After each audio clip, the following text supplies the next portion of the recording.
simply and correctly. අයිබෝවන් සිංහල භාෂාවේ අක්ෂර උප්පත්ති ස්ථාන මේක ඉතාමත්ම වැදගත්. ගොඩක් අය පටලව ගන්නවා, මතක තියාගන්න අමාරුයි කියලා හිතනවා. හැබැයි සිංහල භාෂාවේ අක්ෂර උප්පත්ති ස්ථාන ටික ලේසියෙන්ම මතක තියාගන්න පුළුවන් විදිහක් මම කියලා දෙන්නද? මෙන්න බලන්න. මේක මතක තියාගන්න හරි ලේසි. පාලි බාලාවතාරය තුළදී අක්ෂර උප්පත්ති ස්ථාන මතක තියාගන්න සූත්‍ර කිහිපයක් තියෙනවා. මේ සූත්‍ර කිහිපය ඔස්සේ සිංහල අක්ෂර උප්පත්ති ස්ථාන ටික මතක තියාගන්න පුළුවන්.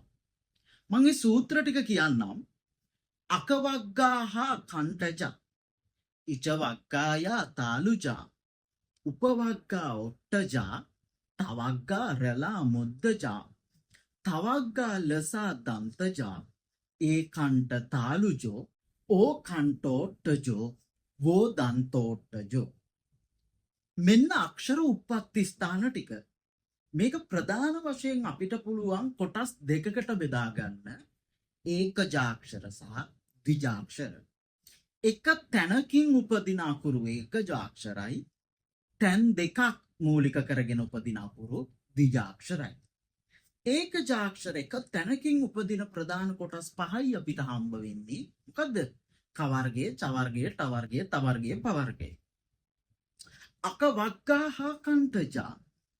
අකවග්ගා අයන්නෙන් කියන්නේ ආ දෙක. කවග්ගා කියන්නේ ක වර්ගය, කාක ගාග ඤ ග. හා කියලා කියන්නේ හ අකුර. මීට අමතරව නූතනේ අක් විසර්ගයත් කණ්ඨජ කියලා පිළිගන්නවා. මෙන්න මේවා කණ්ඨජාක්ෂරයි. ඉච වග්ගායා තාලුජා. ඊ කියන එකෙන් කියන්නේ ඊ කියන දෙකම. චවග්ගා කියන්නේ ච වර්ගය. චාච ජාජඤ යා ශා තාලුජා. ය සහ ශ අකුර තාලුජයි. තවග්ගා රලා මුද්දජා. තවග්ගා කියන්නේ ට වර්ගය. ටාට ඩාඩ නඩ රලා රයන්න සහ මූර්ධජ ලයන්න. මොකද්ද? මූර්ධජයි. තවග්ගා ලසා දන්තජා. තවග්ගා කියන්නේ ත වර්ගය. තාත දාද නද ල ස කියන අකුරු දන්තජයි. උපවග්ගා ඔට්ටජා. උපවග්ගා උයන්නින් කියන්නේ ඌ කියන දෙකම. පවග්ගා කියන්නේ ප වර්ගය. පාප බබ ම බ. මේ අකුරු ඇවිල්ලා ඕෂ්ඨජයි. මේ ඇවිල්ලා පාලි හෝඩියට තියෙන අකුරු අනුව තමයි මේ බෙදීම් ටික කරලා තියෙන්නේ. මෙතනදී චූටි චූටි අකුරක දෙකක තව එකතු වීමක් වෙන්න පුළුවන්. ඒ මොකද පාලි හෝඩියට වඩා සිංහල හෝඩිය අකුරු තියෙන හින්දා. පාලි හෝඩිය මට මතක හිටියට තියෙන අක්ෂර 41යි.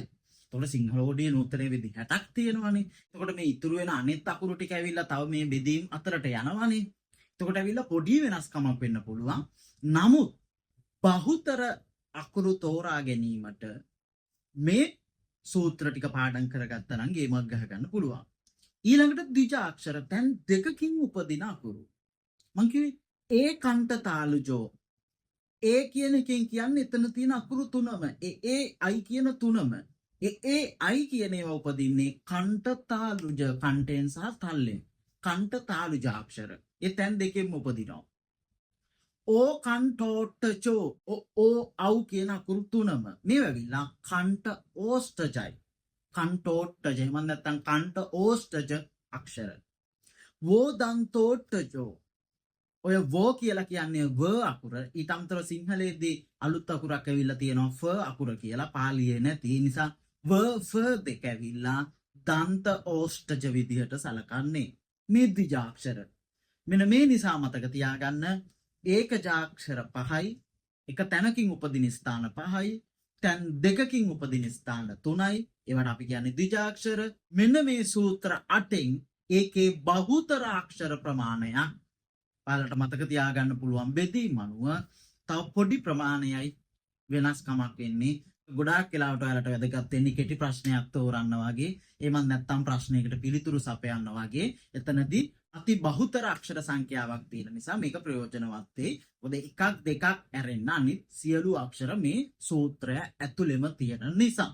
ඔයාට මම මේ කියන දේවල් වලට අදාළව කැප්ෂන් එක ගන්න ඕනේ නම් ඔය වීඩියෝ එකේ උඩ CC කියලා තියෙනවා. ඒ CC කියන එක උඩ ටච් කළායින් පස්සේ කැප්ෂන් එක විදියට සිංහල අකුරෙන් යනවා මම මේ කියන දේවල් ටික. ඒ නිසා මම කටින් කියන දේවල් ටික ටයිප් කරලත් බලා ගන්න ඕනේ නම් කැප්ෂන් ඔන් කරලා ඒක ටච් කරලා ඔයාලට පුළුවන් ඒකත් බලා ගන්න.